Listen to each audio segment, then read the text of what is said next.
সুপ্রিয় দর্শক, নিউজ 16 বাংলার হৃদয়ের কথা অনুষ্ঠানে আপনাদের স্বাগত জানাচ্ছি।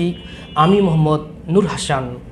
আজকে আমাদের স্টুডিওতে অতিথি হিসাবে উপস্থিত আছেন আসন্ন বোদা উপজেলা পরিষদ নির্বাচনের চেয়ারম্যান পদপ্রার্থী বিশিষ্ট শিল্পপতি ও সমাজসেবক মোহাম্মদ মহিউদ্দিন। আপনাকে স্বাগত আমাদের স্টুডিওতে আসার জন্য। কেমন আছেন? আলহামদুলিল্লাহ, ভালো আছি। আমাকে আপনাদের স্টুডিওতে অতিথি করার জন্য আপনাদেরকেও ধন্যবাদ।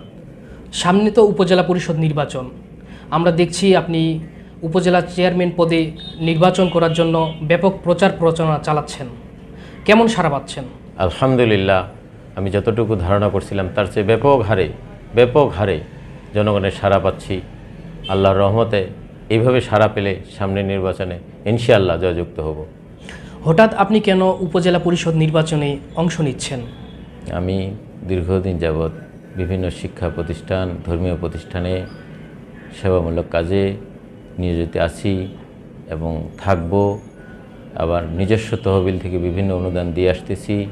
এলাকার উন্নয়নে ব্যাপক সাড়া পাচ্ছি এবং আমি যেহেতু শ্রমিক ছিলাম, শ্রমিক থেকে আজকে শিল্প কারখানার মালিক, সেইখান থেকে মনের ইচ্ছায় আমি জনপ্রতিনিধি করার একটা ইচ্ছা জেগেছে এবং জনগণের যেভাবে সাড়া পাচ্ছি সেখান থেকে আমি জনকল্যাণমূলক কাজে আরও যাতে বেশি করতে পারি, সেই চিন্তা চেতনা থেকে আমি উপজেলা চেয়ারম্যান পদপ্রার্থী।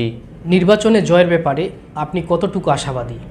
আলহামদুলিল্লাহ, আমি ব্যাপক সাড়া পাচ্ছি। এভাবে অব্যাহত থাকলে ইনশাআল্লাহ আমি বিজয়ী হব।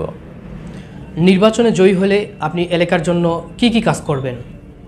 আলহামদুলিল্লাহ, আমি নির্বাচনে জয়যুক্ত হলে জনকল্যাণমূলক কাজ যেভাবে করে আসতেছি এর চেয়েও আমি আরও বেশি জনকল্যাণমূলক কাজে নিয়োজিত হব ইনশাআল্লাহ। ধন্যবাদ আপনাকে আমাদের স্টুডিওতে এসে সময় দেওয়ার জন্য। আপনাদের স্টুডিওতে আমাকে আমন্ত্রণ জানার জন্য আন্তরিকভাবে ধন্যবাদ।